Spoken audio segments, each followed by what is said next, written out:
তা আমি ওনারা বললাম, ভাই সেটা পরে, আপনি বলেন মানুষ কিসের তৈরি? কয় যে মানুষ মাটির তৈরি। তা আমি বললাম, তো ফেরেশতা কিসের তৈরি? ফেরেশতা নূরের তৈরি।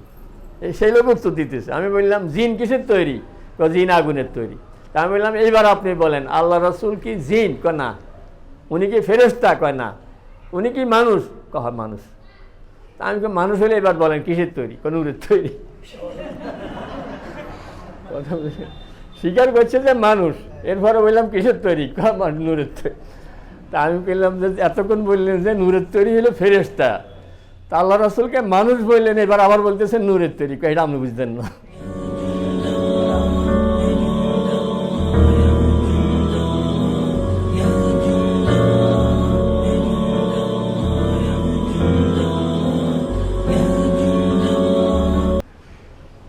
আলহামদুলিল্লাহ, আল্লাহ রাব্বুল আলামিন মেহরবানি করে আমাদেরকে মুসলমান বানিয়েছে,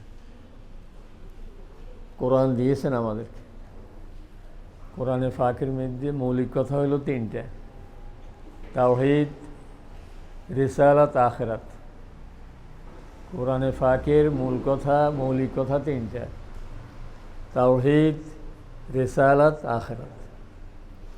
একজন লোক আল্লাহ তাআলাকে বিশ্বাস করে, আখিরাত বিশ্বাস করে, আর রাসূল সাল্লাল্লাহু আলাইহি ওয়াসাল্লামকে রাসূল হিসাবে বিশ্বাস করে, এর বাকিগুলি সব মানা তার জন্য সহজ।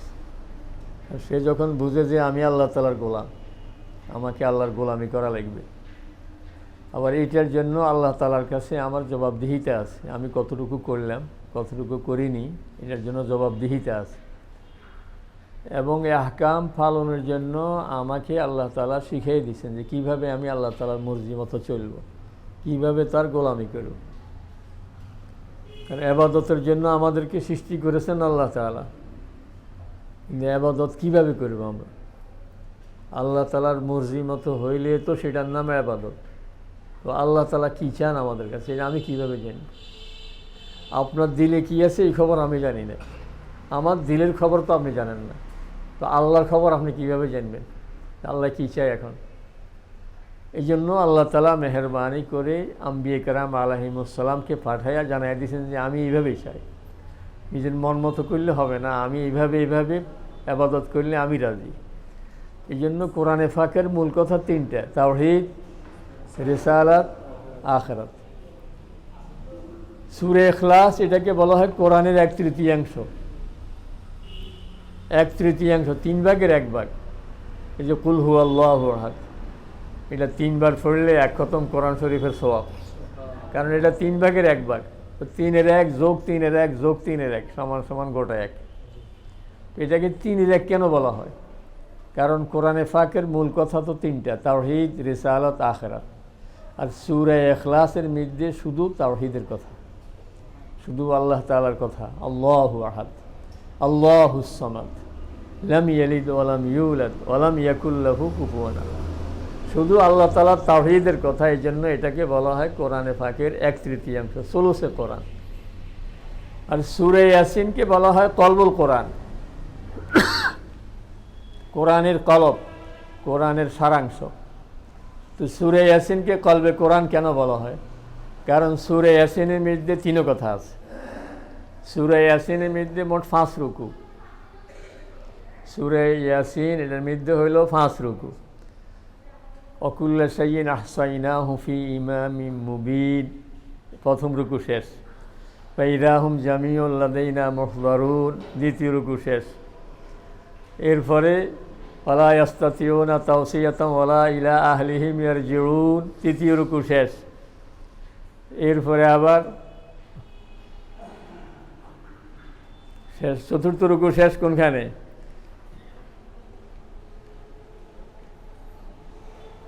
ওয়ালাউ নাশাউ লামাসাখনাহুম আলা মাকানাতিহিম ফামাস্তাতাউ মুদিয়্যাম ওয়ালা ইয়ারজিউন, চতুর্থ রুকু শেষ। এরপরও তো ফাসুবহানাল্লাযী বিয়াদিহি মালাকুতু কুল্লি শাইইন ওয়া ইলাইহি তুরজাউন, পঞ্চম রুকু শেষ। তাহলে মোট 5 রুকু। 5 রুকুর মধ্যে প্রথম রুকু হইল ভূমিকা স্বরূপ, দ্বিতীয় রুকু শুরু হইল অদরিব লাহুম মাসালান আসহাবাল কারিয়া। এই দ্বিতীয় রুকু পুরাটা শুধু রেসালাতের বয়ান, যে কীভাবে ঈসা আলাইহিস সালামের জমানায় আল্লাহ তাআলা 2জন রসুল পাঠাইছেন, এরপরে আরেকজনকে সহযোগী পাঠাইছেন, কওমের সাথে কিভাবে দাওয়াত করেছেন, কওম কি উত্তর দিয়েছে, পরিস্থিতি কি ছিল, ওই পরিস্থিতিকে কিভাবে সামাল দিয়েছেন, এই সমস্ত রিসালাতের বর্ণনা হলো দ্বিতীয় রুকুতে। তৃতীয় রুকুতে শুধু তাওহীদের বর্ণনা, ও আয়াতুল্লাহুল আরদুল মাইতাতু আহইয়াইনাহা, আল্লাহ তাআলার কুদরতের নিদর্শন এই জমিন, কুদরতের নিদর্শন এই সূর্য, কুদরতের নিদর্শন চাঁদ, কুদরতের নিদর্শন এই রাত, এইসব আল্লাহ তাআলা তাওহীদের বর্ণনা হলো তৃতীয় রুকুতে। চতুর্থ রুকুতে শুধু আখিরাতের বর্ণনা, ওয়ানুফিখা ফিস-সূর ফাইযা হুম মিনাল আজদাসি ইলা রাব্বিহিম ইয়ানসিলুন, শুধু আখিরাতের বর্ণনা। আর পঞ্চম পারাতে হইল সর্বশেষ খাতেমা আর কি, উপসংহার, খোলাসা কথা, সারাংশ কথা পঞ্চম রুকুর মধ্যে। তাহলে প্রথম রুকু আর পঞ্চম রুকু, প্রথম রুকুতে ভূমিকা, পঞ্চম রুকুতে হইল এটার খোলাসা সারাংশ, আর মাঝখানের তিন রুকু আলাদা আলাদা, তিন রুকুতে তিন কথা। দ্বিতীয় রুকুতে রেসালাতের কথা, তৃতীয় রুকুতে আল্লাহ তাআলার তাওহীদের কথা, চতুর্থ রুকুতে আখিরাতের কথা। তাহলে সূরা ইয়াসিনের মধ্যে কোরআনের মৌলিক তিনও কথা আছে। এখানে তাওহীদের কথা আছে, রিসালাতের কথা আছে, আখিরাতের কথা আছে। এই জন্য সূরা ইয়াসিনকে বলা হয় কলবুল কোরআন, কারণ কোরআনের মৌলিক কথাগুলি সব এখানে আছে। এই জন্য এটা তেলাওয়াতের গুরুত্ব বেশি, সওয়াব বেশি। এই জন্য কোরআনে পাকের মূল কথা হইল তিনটা, তাওহীদ, রিসালাত, আখিরাত।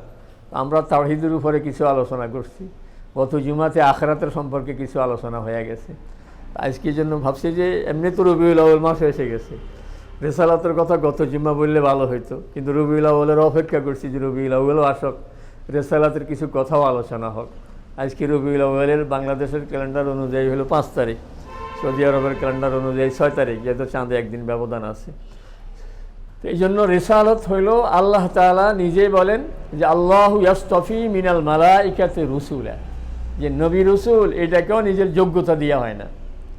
আপনি নিজে চেষ্টা করতে করতে অনেক কিছু হইতে পারবেন, আখিরাতের লাইনও হইতে পারবেন, দুনিয়ার লাইনও হইতে পারবেন। একজনের চেষ্টা করতে করতে ডক্টরের ডিগ্রি নিয়ে খুব বড় কিছু হয়ে গেছে, কারণ সে খুব সাধনা করছে। সে চেষ্টা করি দুনিয়ার লাইনে অনেক উপরে উঠে গেছে। আখিরাতের লাইনে একজন লোক চেষ্টা করতে করতে আল্লাহ তাআলার ওলি হয়ে গেছে, খুব বড় বুজুর্গ বনে গেছে, আল্লাহ তাআলার কাছে খুব পছন্দ হয়ে গেছে। কিন্তু একটা লোক চেষ্টা করতে করতে সে রসুল হয়ে গেছে, নবী হয়ে গেছে, এটা হবে না। তাহলে নবী রসুল এটা কোনো মানুষের চেষ্টার ফসল নয়, সাধনার ফসল নয়, এটা হইল আল্লাহ তাআলার নিজস্ব সিলেকশন।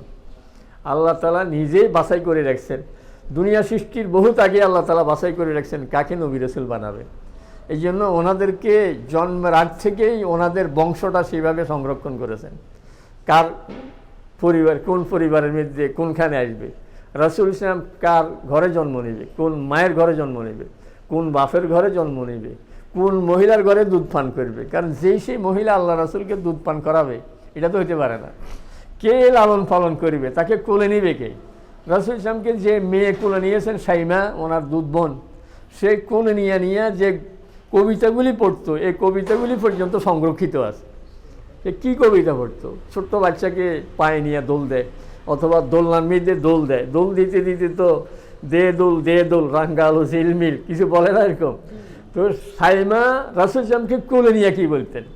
যে আল্লাহ মোহাম্মদকে খুব বড় করো, তার নাম সারা পৃথিবীতে ছড়িয়ে দাও, মানে এরকম কবিতাই সে বলতো। এই জন্য নবী রাসূল হওয়া এটা একমাত্র আল্লাহ তাআলার বাছাই করা।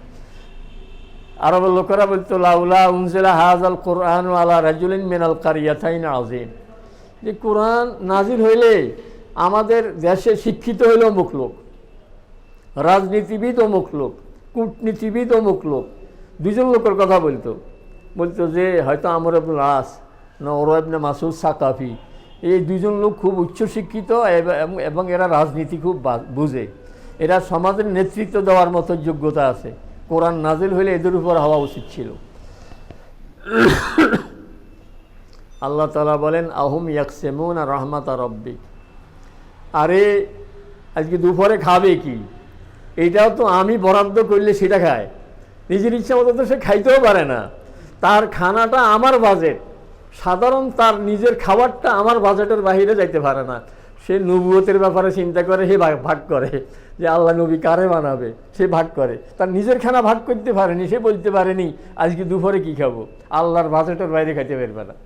কি বলেন, বাস্তব নয়নি। এই জন্য আল্লাহ তাআলা বলেন আহুম ইয়াকসিমুনা রাহমাতা রাব্বিক নাহানু কাসামনা বাইনাহুম মাঈশাতাহুম, তারা আমার নবুয়তের ভাগ বসায় যে কে নবী হলে ভালো হবে, আর তাদের খানা ভাগ করি আমি, যেটা খায় এটা আমার নিয়ন্ত্রণে। তো নবুয়ত কি তার হাতে ছাড়িয়ে দিব নাকি, এটা আমার নিয়ন্ত্রণে, আমি যাকে ইচ্ছা তাকে নবী বানাবো। এই জন্য সমস্ত আম্বিয়া কেরাম আল্লাহ তাআলার মনোনীত। এদেরকে আল্লাহ তাআলা জন্মের আগ থেকে ওদের বংশ হেফাজত করেছেন, জন্মের সময় আল্লাহ তাআলা এদেরকে হেফাজত করেছেন। দুনিয়া চেয়েছিল এই নবী দুনিয়াতে না আসুক, ইব্রাহিম আলাইহিস সালাম দুনিয়াতে না আসুক, নমরুদ চেয়েছে। মূসা আলাইহিস সালাম দুনিয়াতে না আসুক, ফেরাউন চেয়েছে। কিন্তু এটা তো আল্লাহ তাআলার বরাদ্দ, উনি নবী হবেন। কাজে এটাকে ঠেকায় কে? সারা দুনিয়ার শক্তি এক হয়ে মূসা আলাইহিস সালামের আগমন ঠেকাইতে পারে নাই, হযরতে ইব্রাহিম আলাইহিস সালামের আগমন ঠেকাইতে পারে নাই, এবং এনাদেরকে ছোটোবেলা থেকে সম্পূর্ণভাবে নিয়ন্ত্রণ করেছেন আল্লাহ তাআলা। এরা অন্যান্য মানুষের মতো স্বাভাবিক মানুষ ছিলেন ঠিকই, কিন্তু চাল চলনে সম্পূর্ণ ব্যতিক্রমধর্মী ছিলেন। জনাবে রাসূলুল্লাহ সাল্লাল্লাহু আলাইহি ওয়াসাল্লামের ছোটোবেলা থেকে নবী হওয়া পর্যন্ত 40 বছর গোটা আরব জাহানের মাঝে স্পষ্ট ছিল। এই জন্য রাসূল সাল্লাল্লাহু বলেন যে আমি তো তোমাদের মাঝেই ছিলাম, আমি তোমাদের মাঝেই ছিলাম, তোমরা তো আমার চরিত্র দেখেছো আমি কেমন। আমাদের চৌমনির হযরত মাওলানা নুরুল হুদা সাহেব রহমতুল্লাহ আলাইহি উনি একটা কথা বলতেন, ওই যে ভোট কেন্দ্রে যখন প্রিজাইডিং অফিসার আরও সহযোগীদেরকে নিয়ে যখন ভোট নিতে আসে, তো ভোট কেন্দ্রে প্রত্যেক বুথে এই পক্ষ বিপক্ষের এজেন্ট থাকে যারা ভোটগুলি সরাসরি দেখে যে ঠিকমতো হয় কিনা। তো যিনি প্রিজাইডিং অফিসার থাকেন ইনি এই বুথে প্রত্যেক রুমে কক্ষে কক্ষে বাক্সগুলি পাঠাইবার আগে যারা এজেন্ট থাকে এদেরকে বাক্সগুলি খুলি দেখায়, এই দেখেন বাক্স ঠিক আছে তো, কোনো ভোট টোট রাত্রে দেয় নাই তো কেউ। তো ওরা বলে যে ঠিক আছে, তখন এটাকে তালা লাগাই দেয়, সিলগালা লাগাই দেয়, দিয়া বুথে পাঠায়।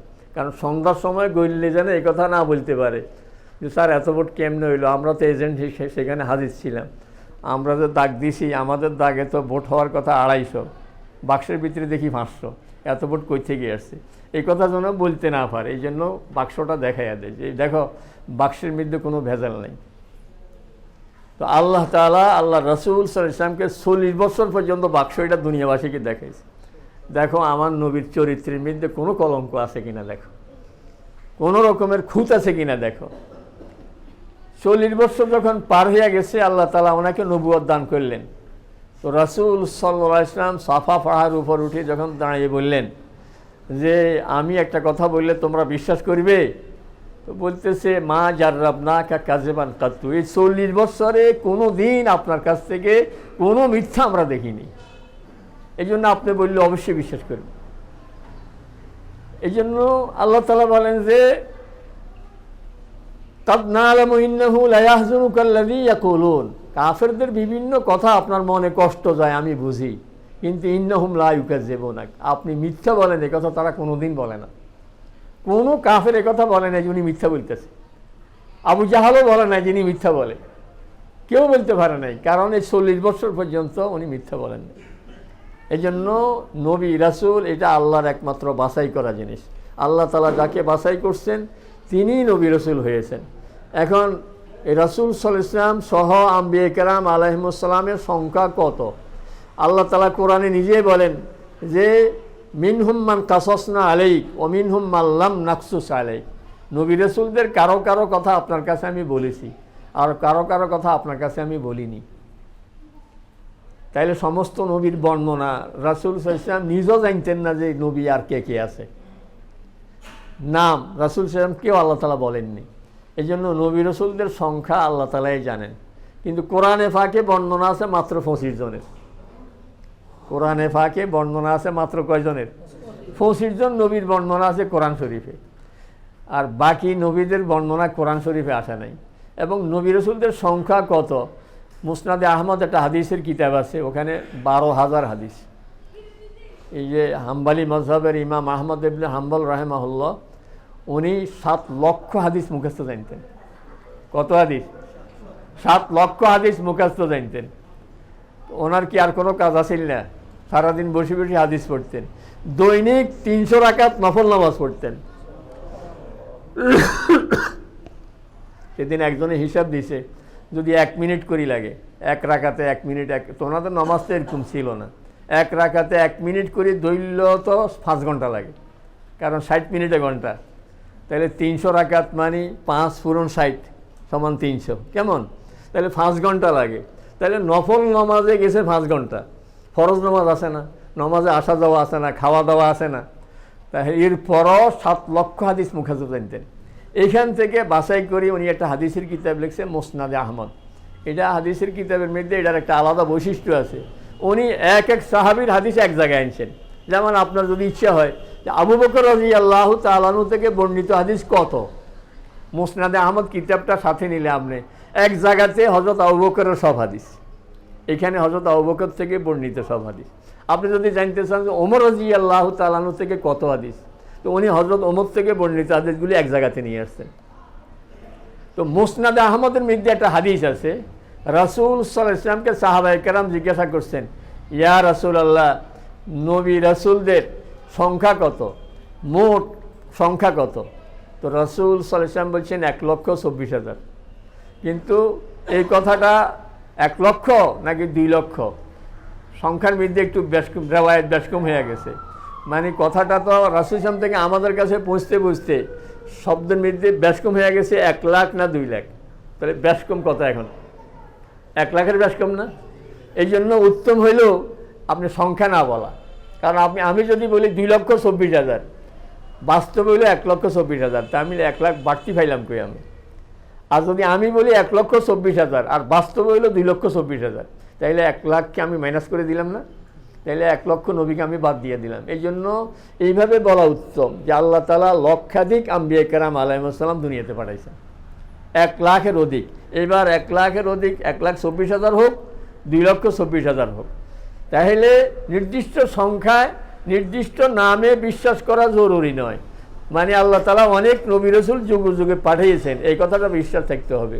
এটাই হইল আমানতু বিল্লাহি ওয়া মালাইকাতিহি ওয়া কুতুবিহি রুসুলি, যে আমরা আল্লাহ তাআলা অনেক নবী রাসূল পাঠিয়েছেন, এই কথা বিশ্বাস করি। সাথে আরেকটা কথা বিশ্বাস করতে হবে যে আম্বিয়া কেরাম আলাইহিমুস সালাম এরা মানুষ, এরা আদম আলাইহিস সালামের আওলাদ। কথা বুঝে আসছেনি? এরা মানুষ, এরা আদম আলাইহিস সালামের আওলাদ। এরা আদম আলাইহিস সালামের আওলাদের বাইরে ভিন্ন জাতের নয়। কথা বুঝে আসছে? কারণ আল্লাহ তাআলা বলেন যে যদি দুনিয়াতে ফেরেশতা বিচরণ করতো, তো আমি ফেরেশতাদের কাছে ফেরেশতা নবী বানায় পাঠাইতাম। দুনিয়াতে পাঠাইছি আমি মানুষকে, কাজে তাদের কাছে নবী রাসূলও পাঠাইছি আমি মানুষ থেকে। তাহলে না নবী রাসূলদের রুচিতে আমাদের রুচিতে মিল আছে, কারণ ওনারও ঘুমের দরকার, আমারও ঘুমের দরকার। উনি বুঝেন যে ঘুমের দরকার আছে, উনি বুঝবেন যে খাওয়ার দরকার আছে, উনি পানাহারের দরকার আছে বুঝবেন। উনি যদি ফেরেশতা হইতেন তাহলে বলতো যে আবাদত করতে থাকো, খাওয়ার দরকারটা কি, বিবাহের দরকারটা কি? কারণ ওনার তো এই সমস্ত চাহিদাই নাই। এই জন্য আল্লাহ তাআলা নবী রাসূল আলাইহিমুস সালামদেরকে মানুষ থেকে পাঠাইছেন। কথা বুঝে আসছেনি? তাহলে আম্বিয়া কেরাম আলাইহিমুস সালাম আল্লাহ তাআলা ফেরেশতা বানাইছেন নূরের, জিন বানাইছেন আগুনের, মানুষ বানাইছেন মাটির। কথাটা বুঝে আসছেনি? জিন জাতিকে বানাইছেন আল্লাহ তাআলা কি দিয়ে? আগুন দিয়ে। ফেরেশতা বানিয়েছেন আল্লাহ তাআলা নূর দিয়ে, মানুষ বানিয়েছেন কি দিয়ে? মাটি দিয়ে। এখন আম্বিয়া কেরাম আলাইহিমুস সালাম কি ফেরেশতা না জিন না মানুষ? মানুষ।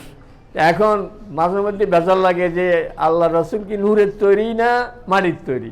আপনি বলবেন ভাই এই দরকার নেই, আল্লাহ রাসূল মানুষ, এটাই বলেন, বাড়তিটা বলিয়েন না। কারণ কোনো কোনো এলাকার মধ্যে মাটির তৈরি বললে আপনারা কিলেতে আসবো, মাটিতে আসবে। আমি গেছি একখানা ওয়াজ করতে, তো এই এক লোক আসি বলে হুজুরের সাথে কথা আছে। এলাকার লোক বলে না হুজুর টায়ার্ড খুব।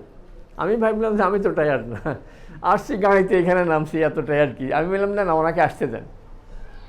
আসার পরে বলতেছে যে আমার কয়টা প্রশ্ন আছে। আমি বললাম কী প্রশ্ন বলেন? কয় যে আল্লাহ রসুল কি নূরের তৈরি না মাটির তৈরি?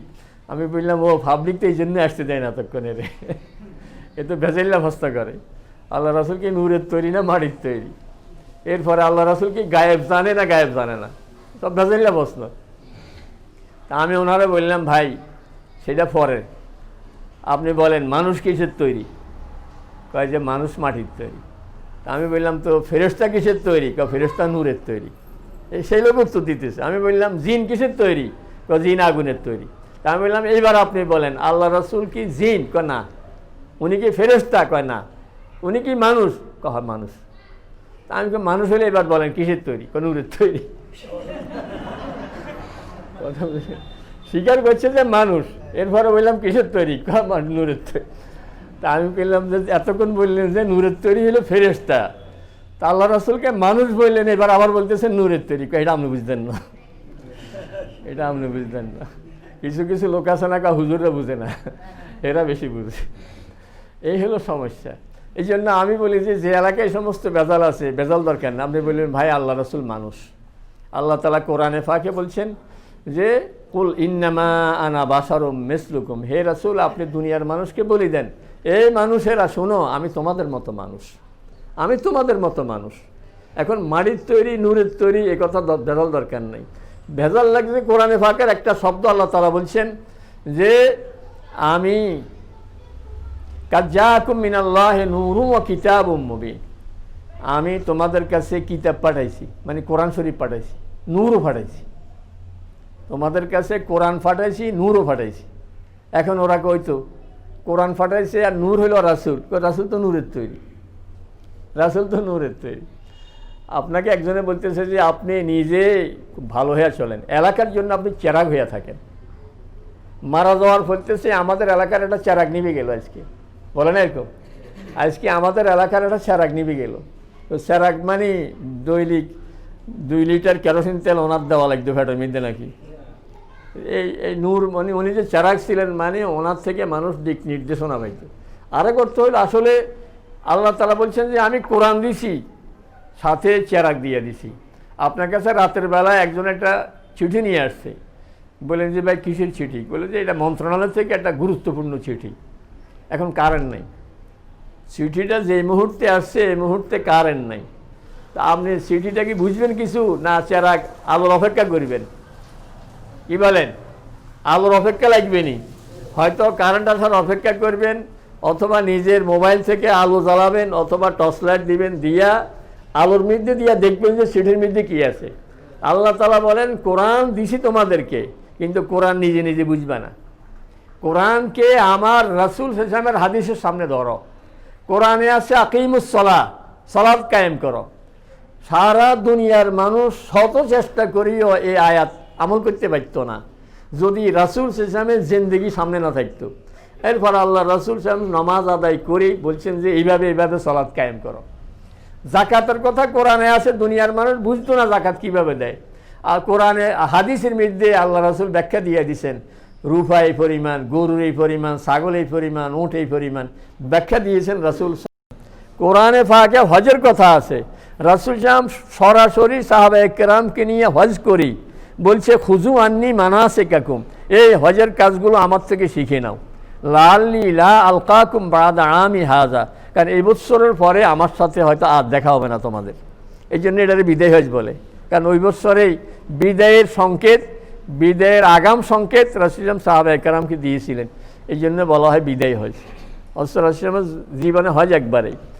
এই জন্য এই আয়াত থেকে টেনে তারা নিয়ে বলে যে আল্লাহ রাসূল নূরের তৈরি, কিন্তু আল্লাহ রাসূল সাল্লাল্লাহু আলাইহি ওয়াসাল্লাম তো মানুষ ছিলেন। এই জন্য সমস্ত আম্বিয়া কেরাম আলাইহিমুসসালাম, আদম আলাইহিস সালামের আওলাদ, এরা সবাই ছিলেন মানুষ। এবার নূরের তৈরি মাটির তৈরি ওই বেজাল দরকার নেই, মানুষ ছিলেন এ কথা বিশ্বাস করতে হবে। এই জন্য ওনাদের একজন মানুষ হিসাবে যত অবস্থা, এই অবস্থার সম্মুখীন ওনারাও ছিলেন। ওনাদের জ্বর, ওনাদের কাশি, ওনাদের ঠান্ডি, মানে ওনাদের এই সমস্ত সমস্যা ওনাদেরও ছিল।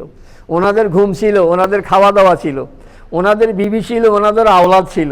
এই জন্য মক্কার লোকেরা রাসূল সামকে দেখি বলতেছে মালে হাজার রাসূল ইয়াকুলুত তাআম ওয়া ইয়ামশি ফিল আসওয়াক, বলো ওর রাসূল দেখি বাজারে যায়, রাসূল দেখি বিয়ে শাদী করে, রাসূল দেখি খাওয়া খায়, উনি কেমন রাসূল?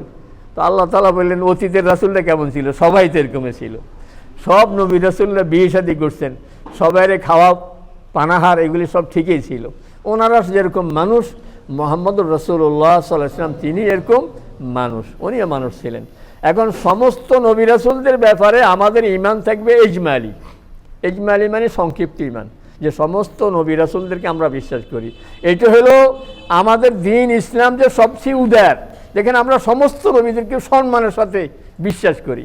মুসা আলাইহিস সালামকে অত্যন্ত শ্রদ্ধার সাথে, ঈসা আলাইহিস সালামকে অত্যন্ত শ্রদ্ধার সাথে বিশ্বাস করি।